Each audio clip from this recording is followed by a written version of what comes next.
Precioso Jesus, aos teus pés aqui estou, que eu poderia te oferecer.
Olá, estamos aqui para mais uma aula de História de Israel.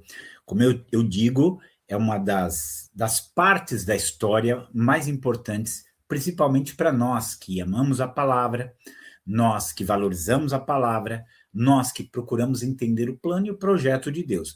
Você, inclusive, assistiu a primeira aula e você aprendeu a importância de conhecermos a história de Israel. Já fizemos uma caminhada até aqui e agora nós vamos entrar no episódio histórico de Israel, que é um dos mais marcantes, tá? Dos mais marcantes. É aquilo que nós chamamos de cativeiro babilônico. Esse evento não é um evento qualquer, é um evento que marcou profundamente a história de Israel. Nós estamos aí caminhando de Abraão até os dias de hoje. Então, o que nós vamos ver aqui agora é o cativeiro babilônico. O que foi o cativeiro babilônico? O cativeiro babilônico foi um período marcante na história de Israel, aproximadamente entre os anos 605 e 535 antes de Cristo, no qual os habitantes do Reino do Sul, Judá, foram levados cativos para a Babilônia e lá permaneceram durante 70 anos. Esse fato alterou profundamente o comportamento do povo judeu e contribuiu grandemente para a formação da sua identidade. Então, eu quero que você pense um pouquinho nesse acontecimento aqui. O reino Babilônia cresceu, começa a dominar todo o Oriente ali, começa a avançar para a direção do Ocidente, e nesse avanço que ele faz para o Ocidente, ele vai dominar Judá. Lembra-se que a Síria já tinha tentado, a Síria não conseguiu dominar Jerusalém. Na época, o rei Ezequias orou ao Senhor junto com Isaías, Deus deu o livramento, mas agora veio a Babilônia ali. Vamos lembrar que havia muitos, e aqui é algo importante para entender. Deus foi dando muitos avisos. Quando você lê os profetas estão falando, ó, o juízo de Deus virá, o juízo de Deus virá. O povo judeu, na verdade, eles não acreditavam que aquilo pudesse acontecer. Por quê? Porque para eles, como eles estavam no templo, o templo era algo grandioso, era a casa de Deus, era o lugar onde Deus se manifestava, então eu jamais imaginava que aquilo pudesse acontecer. Jerusalém era a cidade santa, vamos lembrar, né? Deus disse, sobre elas estarão os meus olhos continuamente. Então os judeus, eles não imaginavam que pudesse isso acontecer. Quando Nabucodonosor vem da primeira vez, ele não, nós vamos ver aqui alguns detalhes, né? Nabucodonosor vem da primeira vez, ele não destrói a cidade, tá? Ele não destrói a cidade.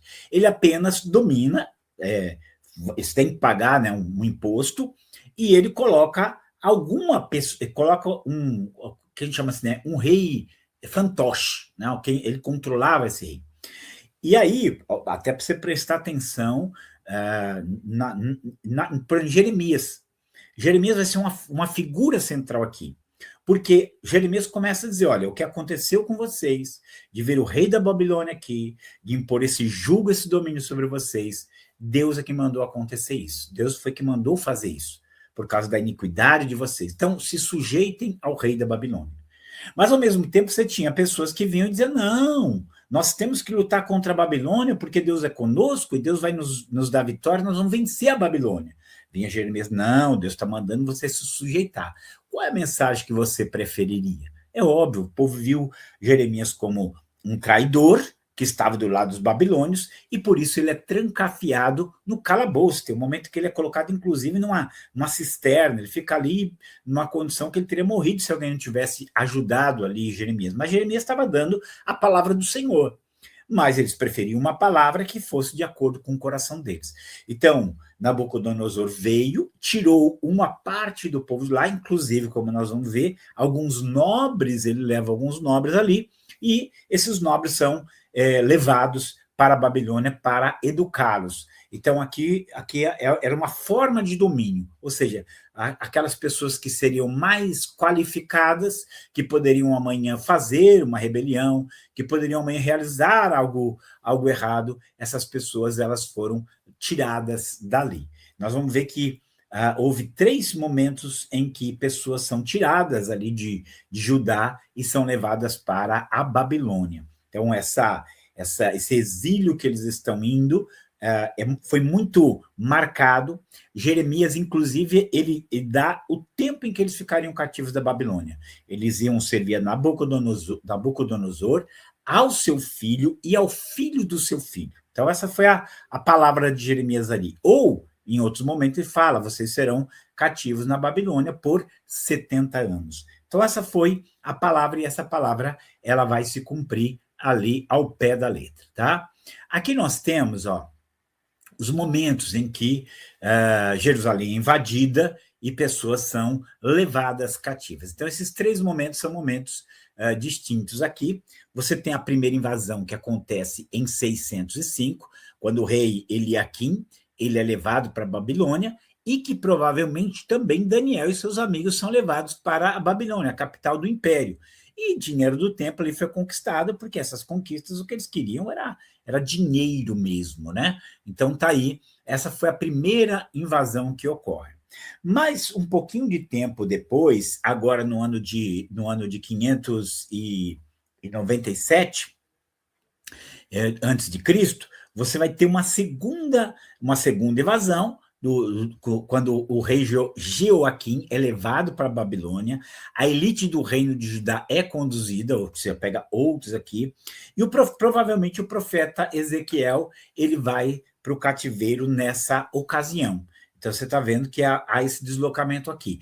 A intenção de esses deslocamentos que eles faziam, essa retirada de pessoas, era para enfraquecer mesmo, era para que eles pudessem dominar aquilo ali de uma maneira mais fácil. Mas até aqui, as coisas permaneceram intactas, a cidade permaneceu intacta, o templo permaneceu intacto, mas os profetas eles continuam, os falsos profetas, você vai ver muitas vezes o Jeremias repreendendo os falsos profetas, porque os falsos profetas continuam dizendo o seguinte, que não, que Deus ia dar vitória para eles e que eles iam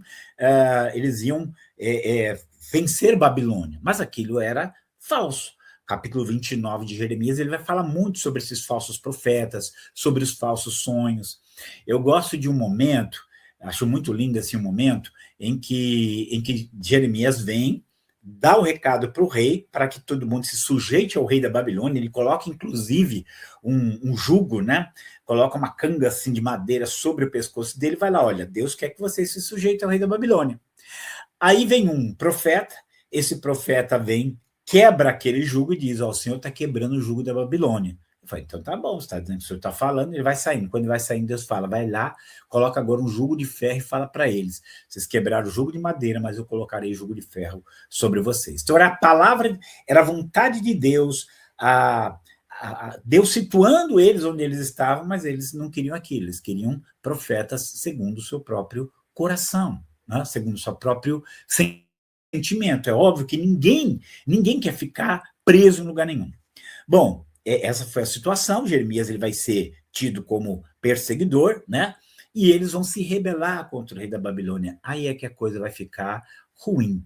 Eu acho muito bonito, também quero lembrar aqui uma passagem, que é capítulo 29 de Jeremias, versículo 7, que Deus fala assim: orai pela cidade para onde eu vos fiz transportar, e clamai a ela ao Senhor, porque se ela prosperar, vós também prosperareis. O que era essa ideia? Sou eu que estou fazendo isso. Num primeiro momento, você pode pensar: é ruim, estamos nos levando cativo, não é para ser assim. Mas a realidade naquele momento é que o que eles estavam sofrendo vinha de Deus. E se eles aceitassem a disciplina de Deus, porque muitas vezes situações ruins são disciplinas de Deus. Se eles aceitassem a disciplina de Deus, eles tinham que se sujeitar. Foi Deus quem nos colocou na Babilônia, nesse está nos oprimindo. Ore para Deus prosperar a Babilônia, porque se a Babilônia prosperar, vocês vão prosperar também. Mas eles não ouviram isso. O que eles vão fazer, na verdade, aí você vai ter a terceira caminhada, né, vamos dizer assim. Eles estão sendo levados. Agora aqui, os filhos do rei, do rei Zedequias, são mortos diante dos seus olhos, os olhos deles são vazados e ele é levado para a Babilônia acorrentado. O templo é destruído, a cidade é destruída, e aqui cerca de 4.600 são levados para a Babilônia. Aqui se conclui, não vou nem dizer começa, né? Se conclui o cativeiro babilônico. e agora eles vão ali sofrer. Eles tiveram uma perda, não era uma coisa pequena para eles. Para eles ver a cidade de Jerusalém sendo destruída, para eles verem o templo sendo destruído, era uma coisa dolorosa demais, era uma coisa pesada demais para eles. E, infelizmente, é isso que vai acontecer. Então, quando nós temos, só aqui também para você se localizar algumas coisas, nós temos profetas que são antes do exílio, profetas que são do tempo do exílio e profetas que são depois do exílio.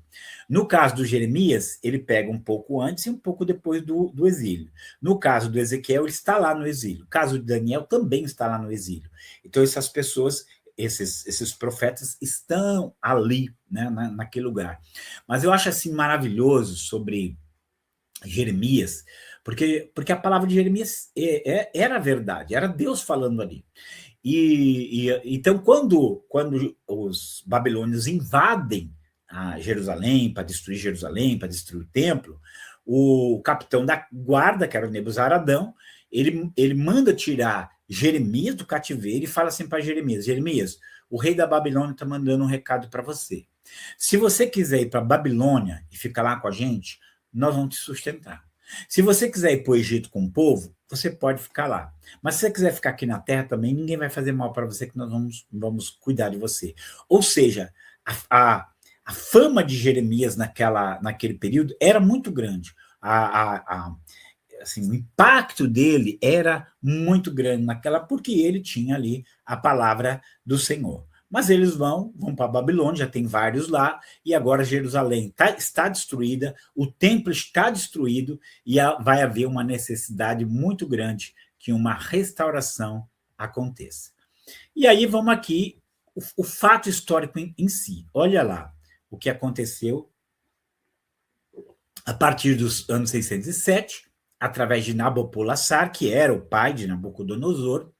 A Babilônia começou a se tornar a potência predominante no Oriente Médio. Com a destruição de Nínive, capital da Assíria, um novo império começou a surgir.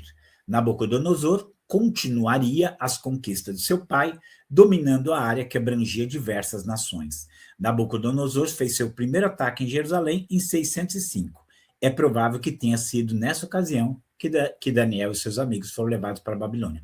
É muito curioso, gente, porque essas cidades eram cidades inexpugnáveis. Essas cidades, o muro de Babilônia tinha a altura de um prédio de 10 andares, os muros de Nínive tinham uma altura de um prédio de 10 andares, então não era algo que alguém chegava lá e derrubava facilmente, não. Então, inclusive, o Assurbanipal, que era na época, né, o governante ali de Nínive, por mais que Nabopolassar, o pai de Nabucodonosor, e Ciáxeres, que era o bisavô do Ciro, que nós vamos falar dele mais para frente, eles fazem um ataque contra Nínive, porque Nínive era a capital, eles queriam destruir a capital. Só que Nínive era uma fortaleza inexpugnável, eles não conseguiram, o que nós vamos fazer? Não conseguem invadir ali. Mas aconteceu que, como Nínive é à beira do rio Tigre, houve uma enchente no Tigre, derrubou um pedaço do muro, e aí eles conseguiram entrar. Quando eles entram, aí eles vão e dominam completamente a cidade. Na hora que derruba Nínive, eles derrubam o império. Então começa esse novo império aqui, que é o Império Babilônico, que sairá dominando, e que o Babilônia vai ser descrita como o martelo que Deus usou para punir Israel. Aqui eu quero só abrir um parênteses para a gente, toda a história, toda essa profecia, tudo que se cumpre, traz lições para a nossa vida, para a gente, inclusive, compreender as coisas. Porque, às vezes, as pessoas veem quando Israel invade a terra como instrumento de juízo e acham um absurdo. Mas aqui, o próprio Israel está sendo instrumento de juízo, Deus está usando Babilônia para ser o instrumento de juízo. Por quê? Porque o povo de Israel caiu num grau de pecaminosidade muito grande e agora Deus os está punindo, né? Então começa agora um novo tempo, começa agora a época assim, se prolonga agora o império babilônico dominando ali o povo de Deus. Eu quero ler aqui para vocês Daniel capítulo 1, versículo 1 a 5, para você se situar aqui, presta atenção, né? No ano terceiro do reinado de Jeoaquim, rei de Judá, veio Nabucodonosor, rei da Babilônia, a Jerusalém e a sitiou. E o Senhor entregou nas suas mãos a Joaquim, rei de Judá, e uma parte dos utensílios da casa de Deus, e ele os levou para a terra de Sinar, para a casa do seu Deus, e pôs os utensílios na casa do tesouro do seu Deus. E disse o rei a Aspenaz, chefe dos seus eunucos, que trouxessem alguns dos filhos de Israel e da linhagem real e dos nobres, jovens em que não houvesse defeito algum, formosos de aparência e instruídos em toda sabedoria e sábios em ciências, e entendidos no conhecimento, e que tivessem habilidade para viver no palácio do rei, a fim de que fossem ensinados nas letras e na língua dos caldeus. Deu para você entender o contexto agora? Então, isso aqui já é um período ali entre 607 e 605, quando eles vêm ali e levam Daniel. É muito importante você ver que o texto bíblico revela o evento em si. O que diz? E o Senhor entregou nas suas mãos a Joaquim. Então, é uma ação divina, né? Deus entregando o povo por causa dos seus pecados. Ele veio falando, alertando, dizendo, o povo não quis ouvir, agora vem Deus ali e com juízo. E aqui é algo forte, por quê? Porque ele pega os vasos sagrados que estavam lá no templo, no santo dos santos, no lugar santo ali. Ele pega e leva para a casa dos seus deuses. Então, isso aqui é uma profanação que ele está fazendo contra aquilo que pertence ao Deus vivo. Ao mesmo tempo, ele também vai trazer o que? A nobreza. Essa aqui, lembra-se que essa aqui é a primeira deportação que acontece. Daniel deve ter tido uma vida muito longa, como nós vamos ver. Ele vê todo o Império Babilônico e vê o começo do próximo império, que é o Império Persa. Então, Daniel vai ser esse homem assim extraordinário. Olha, eu falo como pessoa, Daniel foi um homem extraordinário, e falo como profeta, ele foi um profeta extraordinário. Eu faço esse encanto porque, como eu disse, eu sou apaixonado por história e profecia, são duas coisas assim que me apaixonam nas escrituras ali. E o livro de Daniel é um livro pequeno, um livro de 12 capítulos, apesar que ele está entre os grandes profetas ali, mas o livro dele é um livro relativamente pequeno, não é tão grande quanto Isaías, Jeremias, Ezequiel, mas a profundidade que tem ali, a gente pode dizer assim que é inesgotável. E ele tem dois elementos. Você tem o elemento miraculoso, como o fogo que não queima não queima os amigos de Daniel, ele na cova dos leões, a estátua ali que Deus dá o sonho, revela o sonho para Daniel e seus amigos. Então você tem o sobrenatural ali. Mas ao mesmo tempo que tem o sobrenatural, a história como um todo, você também tem, além dessa parte, você tem as profecias, que muitas delas, muitas das profecias ali do livro de Daniel, elas viraram histórias, já são histórias, já coisa do passado, já se cumpriu, já se tornou real. Então, eu digo assim que isso é uma coisa apaixonante. Então, é um livro que vale a pena ler. Daniel viveu ali, no cativeiro, Daniel viveu ali, preso ali, né, uma maneira espetacular. Ele realmente trouxe o impacto ali. Então, aqui, essa foi a primeira deportação.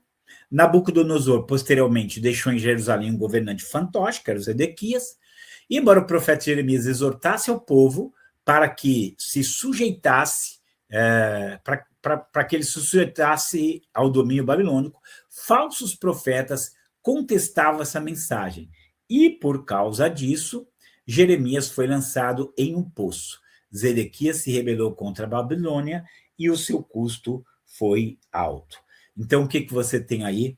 Jeremias 52, 3, é óbvio, a história é muito longa, a gente não pode, não dá para acompanhar todos os pontos, mas Jeremias 52, no versículo 3, Jeremias 52, 3, diz assim: assim por causa da ira do Senhor contra Jerusalém e Judá, ele os lançou de diante dele, e Zedequias se rebelou contra o rei da Babilônia. Então, aqui vai ter uma maneira de Deus realmente dirigir o coração dele para uma direção errada, e o Zedequias vai se deixar influenciar pelos falsos profetas.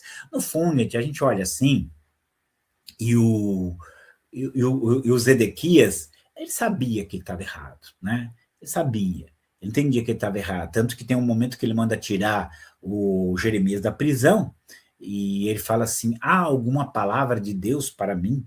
Ou seja, no fundo ele sabia que ele tinha seguido ali pelo caminho que não era verdadeiro, pelo caminho falso. E ele acabou dando ensejo para que Nabucodonosor, porque até então, ele como um rei marionete, se tivesse continuado pagando o imposto para o rei da Babilônia, se ele continuasse ali tranquilo, sem se rebelar, Judá teria ficado lá.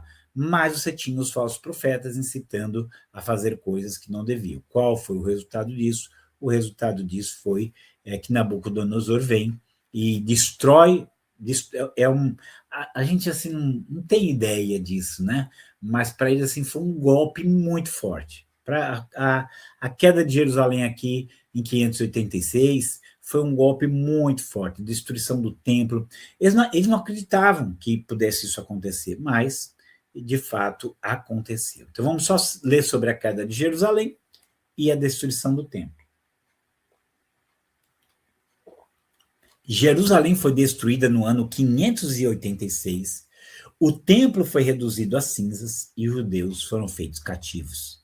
O território conhecido como Reino de Judá foi absorvido pelos edomitas no sul e a província babilônica de Samaria no norte.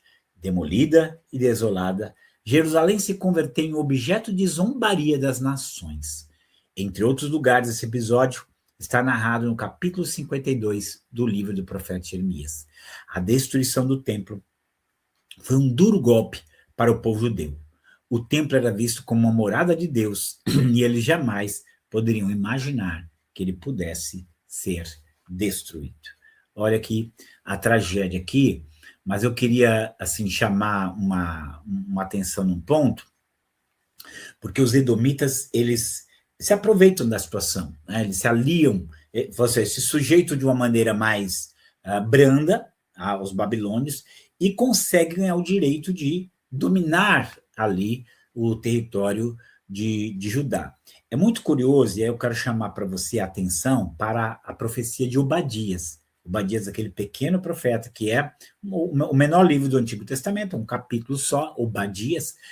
E lá, nesse livro, que é uma mensagem contra os edomitas, por quê? Porque lá descreve que quando Nabucodonosor estava destruindo Jerusalém, e é óbvio que o povo estava fugindo, os edomitas, que eram descendentes de Esaú, irmão de Jacó, o que eles faziam? Eles matavam aqueles que estavam fugindo, ou entregavam eles para serem presos ou mortos pelos babilônios. Então Deus, ele tem uma palavra, se você ler, eu queria que você lesse depois, o livro do profeta Obadias, é uma sentença contra os edomitas por causa da maldade dele. Não devias ter olhado com alegria no dia da tragédia do seu irmão. Não devia ter batido palmas no dia da destruição de Jerusalém. Não devia ter matado aqueles que queriam fugir. Tem até um outro lugar que fala essa profecia bem parecida, Senhor Jeremias mesmo, e ele chega a falar assim, porque guardaste rancor perpétuo, o Senhor moverá você do seu lugar. Então, olha só, até aqui pegando uma questão, nós conhecemos a história de Esaú e Jacó, né? Embora, pessoalmente, até acredito que Esaú tenha perdoado Jacó, fica aquele sentimento, o Jacó roubou o direito de primogenitura, o Jacó roubou a bênção. Então, pensa-se nos filhos do Esaú, conhecendo a história e sabendo que o pai dele foi enganado e que, por isso, eles não tiveram a herança que deveria ser de Israel. Então, os edomitas, no geral, eles tinham muita raiva do povo de Israel, e o que nós vemos aqui é justamente eles expressando essa raiva que eles sentiam, e agora eles sofrendo, debochando e arrumando, pegando essa oportunidade para dominar o território de Judá, e mais tarde nós vamos ver o fim dos edomitas, tá? Só para vocês saberem, a título de curiosidade, os Herodes, que nós vemos no Novo Testamento, eles eram edomitas, eles eram descendentes de Edom. E ali aquela dinastia dos Herodes era a última, digamos assim, a última restinga que você tinha de edomitas.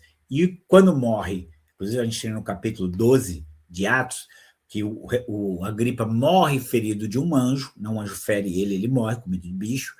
Esse Herodes foi o último dos edomitas, ou seja, não existe mais edomita na história nem no mundo. Acabaram, deixaram de existir. Por quê? Porque eles foram alvo do juízo divino e não tiveram como escapar. Mas vamos lá.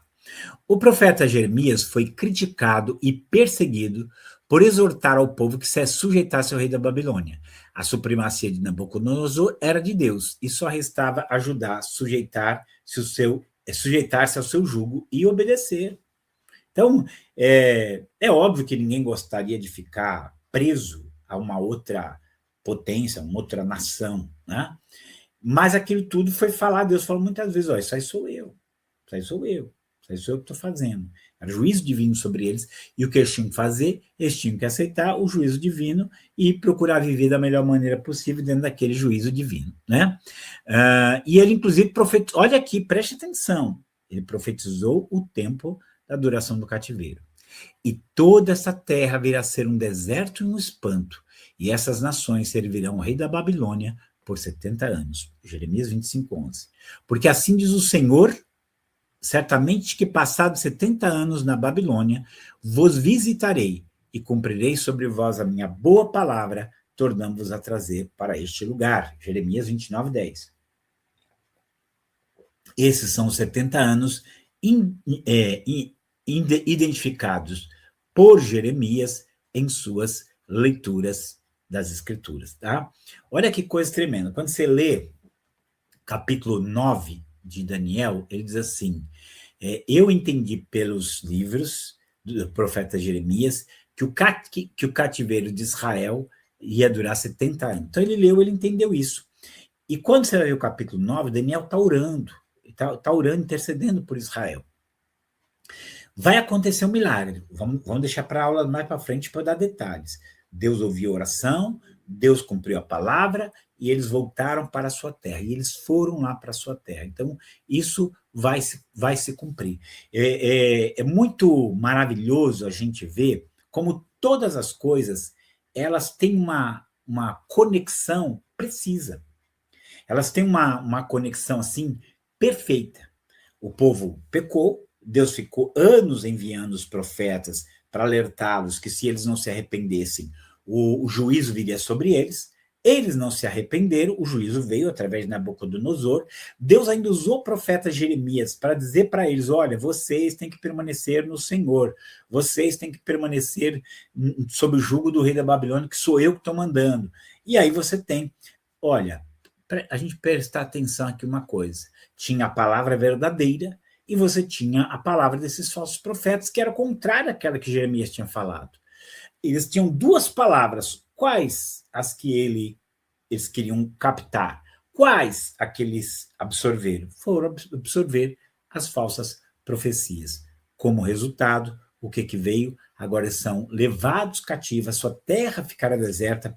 Lembrando, gente, que se você lê Deuteronômio 28, ou se você lê Levítico 26, muitas das coisas que acontecem nessa época já estavam profetizadas lá no livro da lei. Às vezes o pessoal olha assim Levítico com toda aquela série de sacrifícios, de roupas, ou até mesmo Êxodo, com muita descrição do tabernáculo, eles não dão muito valor para isso, mas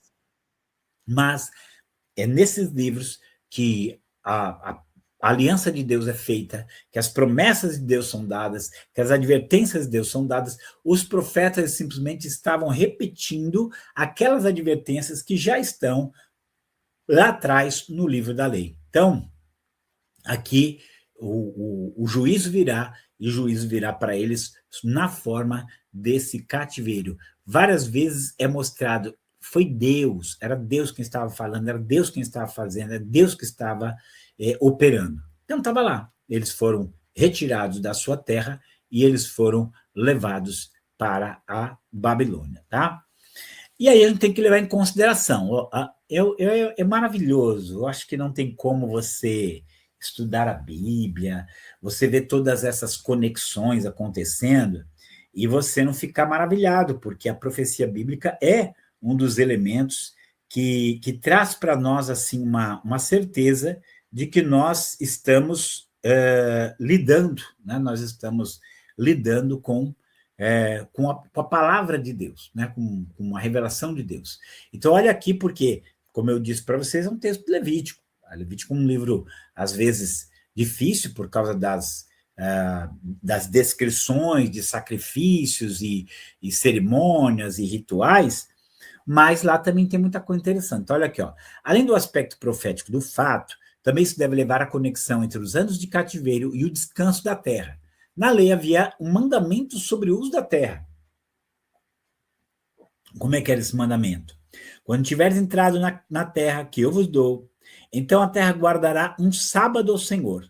6 anos semearás a tua terra, e 6 anos podarás a tua vinha, e colherás a tua novidade. Porém, ao 7º ano haverá sábado ao Senhor, não semearás o teu campo, nem podarás a tua vinha. Deixa eu só ver se você continua aqui no próximo. Isso, não, só aqui mesmo, para a gente voltar. Então, você vê aqui, e aqui é importante pegar, havia uma ordem bem clara da parte de Deus. A cada 7 anos, eles tinham que deixar a terra descansar. Então, eles plantavam, colhiam normal. No 7º ano, deixava a terra descansar, não plantava nada. Vocês vão comer do que naturalmente nascia ali. Essa era a ordem. Só que eles ficaram 490 anos lá na terra e eles nunca fizeram isso. Então, qual foi a consequência dessa desobediência deles? A consequência dessa desobediência deles é que o próprio Deus os retirou da terra e levou-os para outro lugar para que a terra pudesse descansar, para que a terra pudesse repousar. Tá? Isso aqui muito, muito claro, né, aqui nas Escrituras, muito claro aqui na Levítico. Olha aqui, ó. Deus já havia predito esse cativeiro muitos anos antes dele acontecer, como uma forma de descanso sabático da terra. Então a terra folgará dos seus sábados, ou seja, a terra descansará dos seus sábados, todos os dias da sua assolação. E vós estareis na terra dos vossos inimigos. Então a terra descansará e folgará nos seus sábados. Todos os dias da assolação descansará, porque não descansou nos vossos sábados quando habitáveis nela. Então aqui é aquela promessa. É aquela promessa. O detalhe é tão grande, isso aqui é tão fantástico, porque essa palavra de Levítico foi escrito quase 1000 anos antes disso acontecer. E uma das coisas que ele fala é o seguinte: vocês serão retirados da terra para que a terra possa descansar, né? Para que possa descansar. Então, a gente vê essa conexão entre a obrigação, aquilo que eles deveriam ter feito, aquilo que eles não fizeram e o juízo divino ali para eles. Então, é uma coisa impressionante, como eu falo, às vezes você pensa assim, a profecia só tem no livro dos profetas. Não, na Bíblia inteira você vai ter palavras proféticas. Levítico 26 e Deuteronômio 28, eles vão falar bastante sobre bênçãos e maldições que viriam ou não, conforme a obediência do povo. E apesar das pessoas se afastarem um pouco de Deus, a verdade é que Deus continua trabalhando, Deus continua operando e mostrando aqui quem ele é. Mas vamos lá. Resultados do cativeiro babilônico para o povo judeu. Após o cativeiro babilônico, o povo judeu foi curado da sua... Olha que coisa tremenda, gente. Após o cativeiro babilônico, o povo judeu foi curado da sua idolatria. De modo geral, eles abandonaram a ideia de outros deuses e se tornaram adoradores exclusivos de Yahvé. Então, eu quero que você... isso aqui, por isso que eu falo, é uma mudança, foi uma coisa assim, extraordinária que acontece com eles, uma mudança profunda. Quando você vai lendo os profetas, você tem ali dá até agonia, né? Vamos lembrar uma das profecias de Jeremias, repreensões dele, era assim: duas maldades fez o meu povo. Ele, a mim, me deixaram a fonte das águas vivas e cavaram para si cisternas rotas que não retêm água. Então foi a palavra dele. Ou outro momento, Jeremias fala assim: vocês já viram algum povo trocar de Deus, mesmo que os deuses dele sejam salvos? Mas Israel me trocou por aquilo que não é Deus. Então a repreensão contra a idolatria, você veja bem, você está na época de Jeremias, você já está lá no ano 600 antes de Cristo. Já se passaram quase 1000 anos e o povo ainda não aprendeu que é o único Deus. Qualquer pequena tentação, o povo já se aproximava e o povo já se tornava e adorar os falsos deuses. Então era um negócio assim dolorido, era um negócio tremendo. E aqui no cativeiro babilônico, o povo vai ser definitivamente curado da sua idolatria, o povo vai ser definitivamente arrancado da sua idolatria e vai passar a adorar unicamente ao Senhor. É curioso, e aqui você vai perceber, você vai lembrar na sua mente, e que Jesus deu muitas repreensões sobre o povo de Israel, mostrou o pecado deles muitas vezes, mas você nunca vê ele repreendendo o povo de Israel pela idolatria. Por quê? Porque o povo foi verdadeiramente curado da idolatria. Foi doloroso? Foi, mas eles foram curados da sua idolatria. Eles nunca mais voltaram a adorar outros deuses, pelo menos não de uma maneira explícita. Talvez implicitamente eles até pudessem cair em diversas armadilhas. Então, o que vai acontecer aqui é algo assim espetacular, vai curar realmente o povo judeu. Então vamos lá. Esses judeus espalhados levaram o conhecimento de um Deus único para outros povos. Como vimos, a palavra de Deus foi ministrada a eles por homens como Ezequiel e Daniel. Os livros de Daniel e Esther mostram o remanescente fiel como testemunho entre o povo de Deus. Porque nós temos que lembrar, e isso é importante, na próxima hora a gente vai ver bem, o povo é levado para longe e alguns voltam, nós vamos ver, voltam sim, reconstroem a nação, como nós vamos ver, mas muitos permaneceram lá para onde eles foram espalhados, muitos permaneceram dispersos.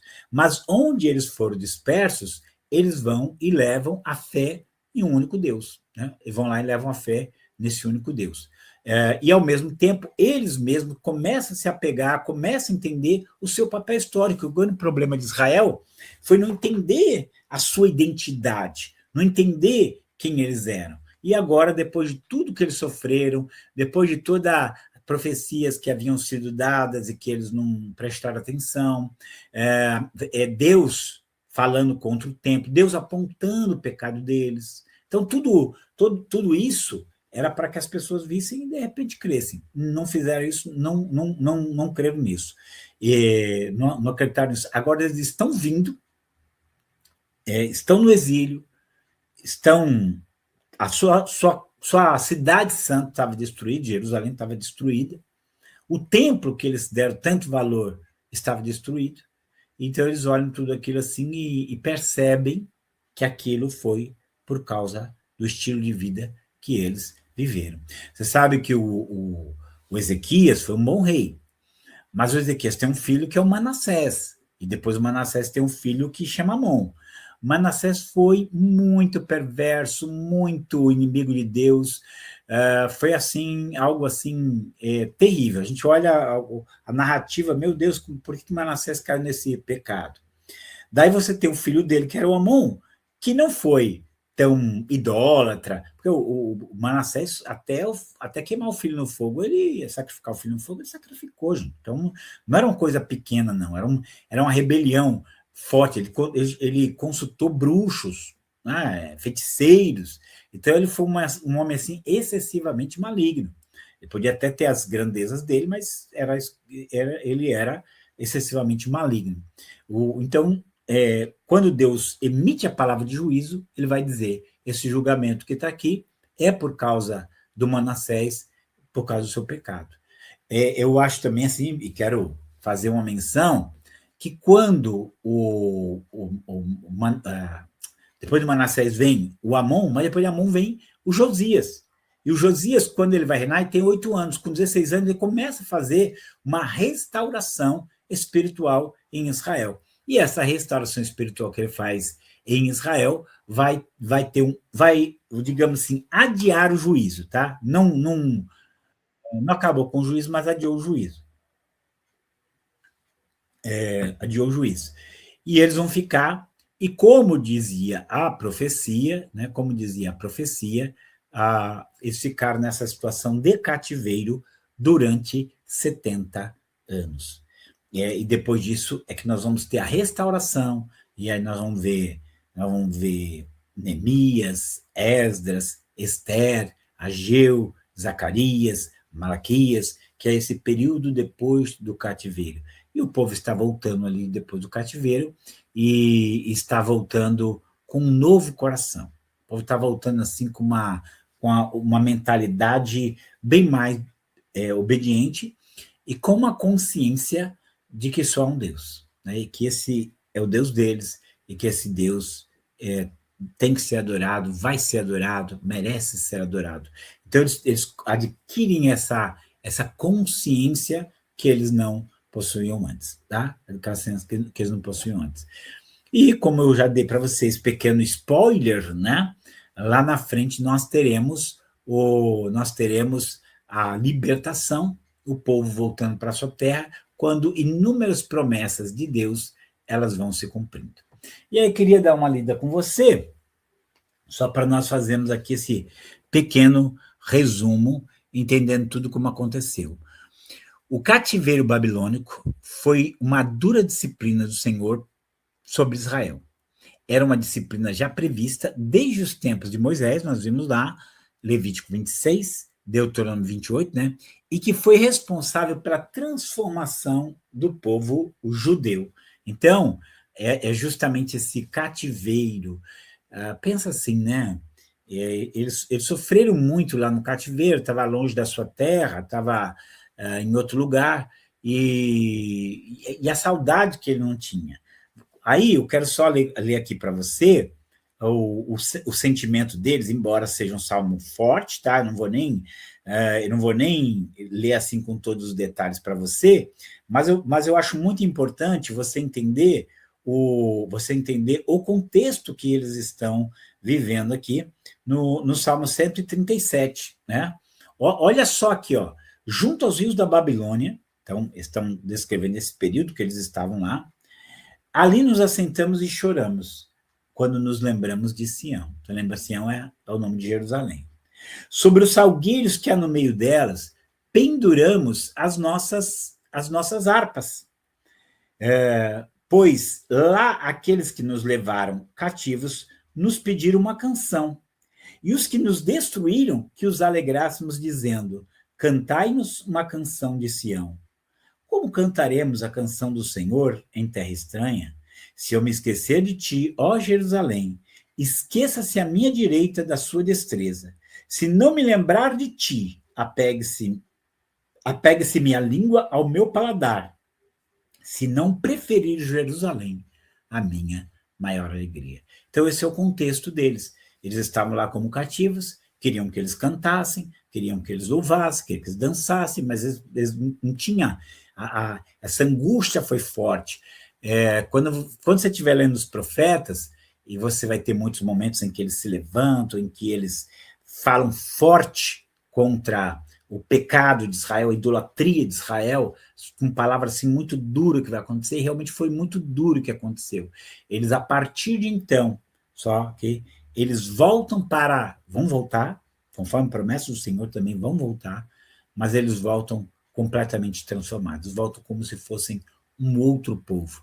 Agora, nunca mais eles trocaram o Deus verdadeiro por falso deuses, né? Eles passam a ser um povo fortemente fiel assim a esse Deus único, a esse Deus invisível, a rejeitar toda idolatria, a morrer, inclusive, porque não aceitava algumas situações, algumas circunstâncias, mas eles vão ter agora uma atitude completamente diferente. Então você vê aqui esses 70 anos do cativeiro babilônico vão acabar, mas vai ser um período importante que nos ensina, né?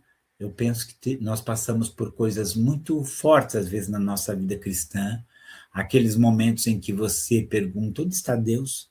E às vezes a gente não entende, mas muitos desses momentos são Deus nos treinando, nos discipulando. Então, esse é o que eu queria passar para vocês desse período chamado cativeiro da Babilônia. Que, como nós vamos ver, alguns voltam, mas muitos ainda permanecem no seu lugar. Que Deus abençoe você e até a próxima aula.